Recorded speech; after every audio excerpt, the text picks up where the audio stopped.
Christmas Eve, wonderful day of celebration as we knock on the door of Christmas Day. Good morning to each of you. Thank you for your presence. Thank you for your support all year long. And your prayers will never be forgotten. God, we thank you for protecting us in these past 12 months. For in this past year, you have been faithful, miraculous. You have been a promise keeper, a miracle worker, and a God who cares and heals our pain. And from the pain, you give us purpose, direction, and power. And God, we celebrate your goodness. And the church shouted, Amen. Luke chapter 1, verses 30 through 32. Luke chapter 1, verses 30 through 32. Luke chapter 1, verses 30 through 32. And it reads like this. But the angel said to Mary, "Do not be afraid, Mary. You have found favor with God. You will conceive and give birth to a son, and you are to call him Jesus, and he will be great." It is your season of greatness. It is your season of greatness. Mary was young, single, poor, and pregnant. Mary was young, single, poor, and pregnant. And the angel came in at the right time and gave her a life-changing message and said, Mary, in spite of being young, pregnant, single, and poor, I'm going to speak this blessing over your life. Don't be afraid, Mary, for God is going to use you to give birth to greatness. The little one that you are carrying, you're going to name him Jesus. And that little boy, your little boo, is going to be great. Mary, in spite of you being young, single, poor, and pregnant, this is your season of greatness.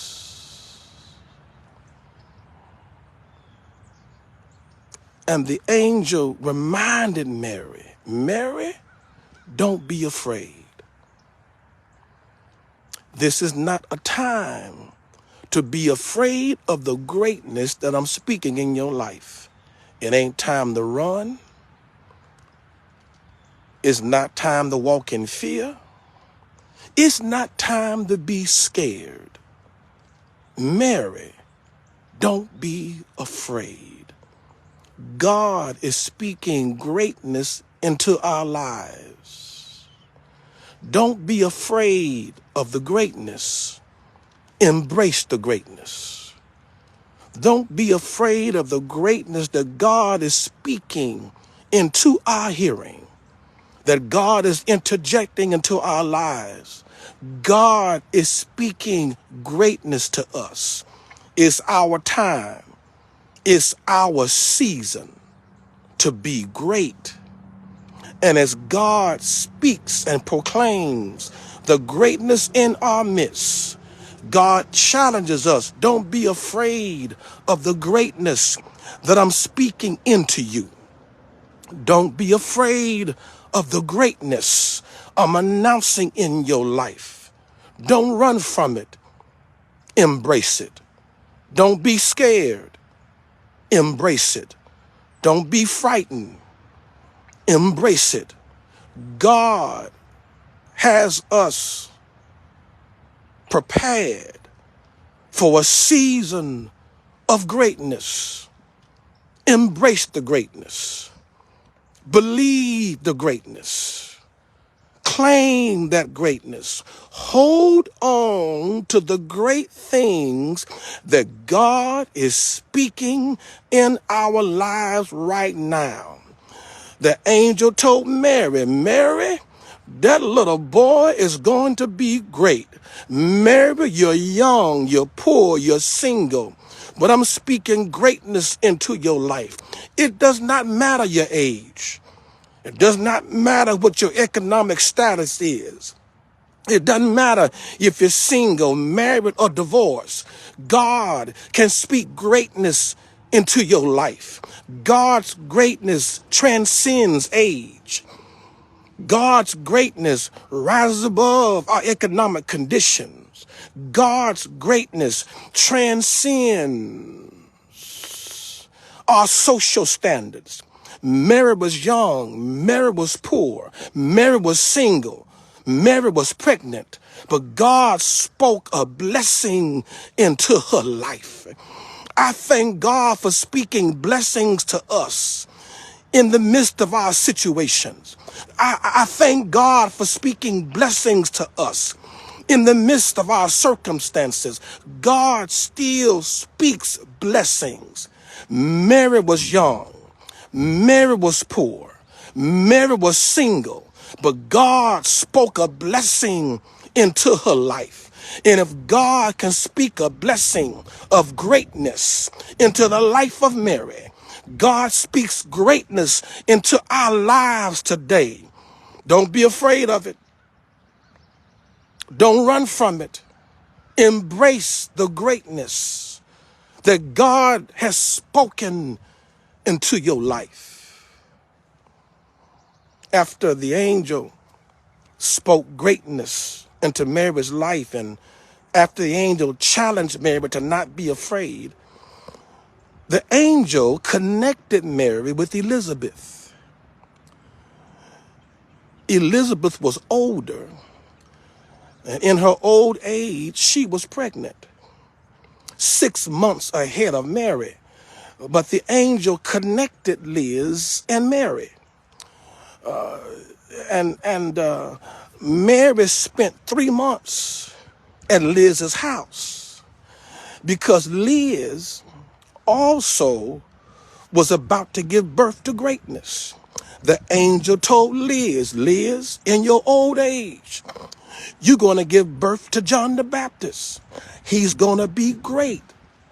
So like Mary, Liz was about to give birth to greatness. Here were two women about to give birth to greatness.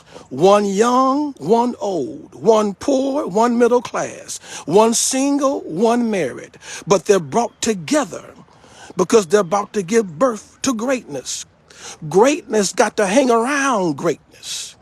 When God speaks greatness into our lives, we got to hang around other folk who are also called to greatness. You got to hang around other folk who are not jealous of your greatness. God connects Mary with Liz. God puts together two women who were called to give birth to greatness. When God speaks greatness into our lives, when God has called us to be great, you got to be around other folk who can appreciate your greatness. When you got greatness written over your life, when you got greatness pouring through your bones, when you got greatness covering you, and God has called you into greatness, you can't afford just to hang around anybody. You got to hang around people who understand your greatness. Because it was Liz who told Mary, she said, Mary, you are blessed and highly favored. She said, Mary, I'm not ashamed of your greatness. I'm not scared of your greatness. I'm not jealous of your greatness. Matter of fact, I speak greatness to you because God has called me to be great. Greatness appreciates greatness. That's why it's wise to hang around other folk who understand your greatness. Everybody won't understand your greatness. Some folk will be mad because you view yourself as reaching for something greater. Some folk will be upset because you're not satisfied with just being good. You want to be great. Some folk will get upset with you and call you arrogant because you want better. You strive for better and you're reaching for something greater. Everybody will not like your boldness. Everyone will not appreciate the level of your faith. Everyone will not applaud you because your faith is so great. You got to protect yourself by hanging around people who are called to greatness and who understand your greatness. They pour into you. They believe in you. They protect you. They pray for you. They hold you up and they understand greatness in your life because they believe the greatness in their lives. God connected Mary and Elizabeth because they were called to be great. And when you're walking in a season of greatness, you got to hang around other folk who are great. Mary lived in Nazareth. Liz lived in the upper hills of Judea. Mary travels from Nazareth to Judea to see Liz. The word Nazareth means the consecrated one. Judea means the land of praise. Mary travels 100 miles from Nazareth to Judea, the land of praise. She travels 100 miles to get to the land of praise. She endures the hills and the valleys, the bumps and the ravines, the pits and the woods. She travels 100 miles from Nazareth to the land of praise. And she's so determined, nothing could keep her from reaching the land of praise. It was a long journey. It was a tough journey. It was a bumpy journey. But Mary made it from Nazareth to Judea, to the land of praise, 100 miles. And when it's your season of greatness, don't you let the long rows of challenges keep you from your land of praise. You got to get to the land of praise. It might be 100 miles away. It might be a bumpy road. It might be some hills and valleys, and it might be some mountains to climb. But you got to make it to your land of praise. Don't you let anything stop you. Don't you let any hurt break you. Don't you let any enemy get you off track. You got to make it to your land of praise. And by the grace of God, it's your season to do great things. And you gonna make it to the land of praise. We're going to climb every mountain. We're going to climb every hill. We're going to make it through every valley. Yea, though I walk through the valley of death, I will fear no evil. For God, you are with me.